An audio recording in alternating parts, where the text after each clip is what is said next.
దేశం మొత్తం ఎక్కడ ఎలక్షన్ జరిగినా కానీ కాంగ్రెస్ పార్టీ గాంధీ హౌస్ పెట్టడం మాత్రం ఒక ప్రశాంతమైన వాతావరణం కదా. బట్ ఈసారి మాత్రం డిఫరెంట్ గా కనిపిస్తుంది. మార్నింగ్ 6 o'clock నుంచే గేట్లు ఓపెన్ అయ్యాయి. ప్రతి ఒక్క కార్యకర్తకి ఇక్కడ రావడం జరిగింది. ఇన్ఫాక్ట్ రెండో రౌండ్ ఫలితం రాకముందుకు ఇక్కడ డబ్బు చొప్పులు వినిపించాయి. అటు క్రాకర్స్ కూడా కాలుస్తున్న పరిస్థితి మనకు కనిపిస్తుంది. ప్రతి ఒక్క నాయకులు ఇక్కడ చేస్తుంది. హైదరాబాద్ లో ప్రాతినిధ్యం లేదు. మొత్తం రాష్ట్రం మొత్తం కూడా గెలిచినప్పుడు కూడా హైదరాబాద్ లో ప్రాతినిధ్యం లేదన్న ఒక భావన ప్రతి ఒక్క కాంగ్రెస్ కార్యకర్త కనిపిస్తుంది. మెయిన్ గా హైదరాబాద్ లో అది కనిపిస్తుంది. బట్ ఈసారి అది కొట్టాపంతులు చేస్తూ హైదరాబాద్ నడిగొడ్డున ఉన్నటువంటి జూబ్లీస్ లో గెలవడం అనేది ఖచ్చితంగా కాంగ్రెస్ పార్టీ ఒక భూసంచే అంశంగా చెప్పొచ్చు. రౌడీ అని ప్రచారం చేసి అసెంబ్లీ రౌడీగా మార్చాలని కూడా కాంగ్రెస్ పార్టీ కూడా చెప్తున్న పరిస్థితులుగా. ఇన్ఫాక్ట్ మనతో పాటు జిల్లాలకు సంబంధించినటువంటి నాయకులు కూడా వచ్చి జూబ్లీస్ లో పార్టిసిపేట్ చేయడం కూడా మనం చూసాం. దానికి సంబంధించి మనతో మాట్లాడడానికి ఇక్కడ నల్గొండకు సంబంధించిన ఎమ్మెల్సీ శంకర్ నాయక్ కూడా నాయకులు మీరు కూడా రహమతంలో తిరగడం జరిగింది. సో ఈ విజయాన్ని ఎట్లా చూస్తారు? ఏం చెప్పారు?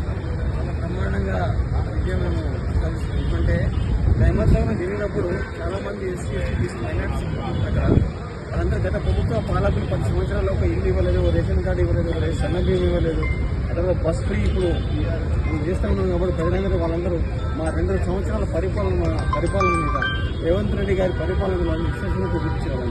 అందరికీ అర్థమైంది ఇలా కాంగ్రెస్ ఉంటేనే మళ్ళీ వస్తున్నాయి, మా అందరికి సంక్షేమ పథకాలు వస్తాయి, ఇళ్ళు వస్తాయి, బియ్యం వస్తాయి, సన్న బియ్యం వస్తాయని చెప్పి అనుకున్నారు. గెలిచిన తర్వాత అటు అభ్యర్థి మాట్లాడుతూ కూడా రిగింగ్ చేశారు. ఇక్కడ రౌడీలు ఆల్రెడీ స్టార్ట్ అయిపోయిన కూడా చెప్తున్న పరిస్థితి అయ్యాల వేదాలు వస్తాయి. ఓడిపోయిన తర్వాత ప్రతి ఒక్కటి మాట్లాడే మాట అదే. ఎందుకంటే కేటీఆర్ కానీ హరీష్ రావు కానీ వాళ్ళు చెప్తేనే ఒక విధంగా ఉంటుంది. ఎందుకంటే అబద్ధాలు ఆడడం తిట్టే ఉన్నారు. వాళ్ళు గ్రాడ్యుయేషన్ చేసి ప్రభుత్వం కానీ ఇలా కాంగ్రెస్ పార్టీ అట్లా కాదు, మాట విధంగా ఉంటుంది, చెప్పిందే చేస్తారు. ఎలక్షన్ రోజు ప్రత్యేకంగా మీరు అవుట్ ఉన్నటువంటి మీరు ఒక విజయంలో కనిపించారు. ఎమ్మెల్సీ ఉన్నటువంటి మీరు ఏం చెప్తారు? ఉన్నాను అక్కడ ఉన్నాను. ఎందుకంటే ఒక 7 బూతులు నాకు బాగుంది. ఎందుకంటే మా ప్రజలు దూరాలు బూత్ దగ్గర నేను మా రిలేటివ్స్ కొంతమంది అక్కడ ఉన్నారు. వాళ్ళు కలుస్తాను కూడా పోయినా అక్కడ పోయినా చూసింది అక్కడ. వాళ్ళందరూ కూడా ప్రజలందరూ కూడా మేము చెప్తే ఓటేసి ప్రలోభం చేస్తే వేసేది కాదు. వాళ్ళందరూ డిసైడ్ అయినారు కాంగ్రెస్ పోటీ అని డిసైడ్ అయినారు వాళ్ళంతా.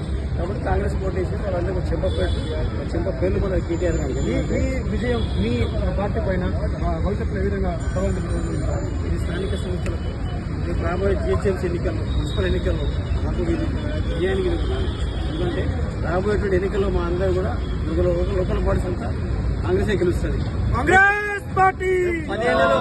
రాబోయే ఎన్నికల్లో కూడా 10 ఏళ్ళు కూడా రేవంత్ రెడ్డి గారు మా సీఎం ఉంటారు. ఎందుకంటే 2029 గెలవబోతున్నాం. ఎందుకంటే ఈ 3 సంవత్సరాల్లో ఏదైతే ఉన్నదో రాబోయే 3 సంవత్సరాల్లో ప్రభుత్వానికి ఇది ప్రజా పరిపాలన ఇట్లా చేసిన ప్రభుత్వం కానీ 3 ఏళ్ళుగా పరిపాలన చేస్తుంది. అదేవిధంగా సంక్షేమ పథకం ప్రతి ఒక్కరికి పోతాయి. బడుగు బలైన వర్గాలందరూ కూడా ఇదంతా ఒక మా కాంగ్రెస్ పార్టీకి అభిమానం ఉంటుంది. కాబట్టి కాంగ్రెస్ పార్టీకి మన అధికారంలోకి వస్తుంది. ఇలా బీఆర్ఎస్ పార్టీ పని భర్త సైకిల్ తీసుకుని మహిళా బయటకు వచ్చి మాట్లాడుతుంది. అందరూ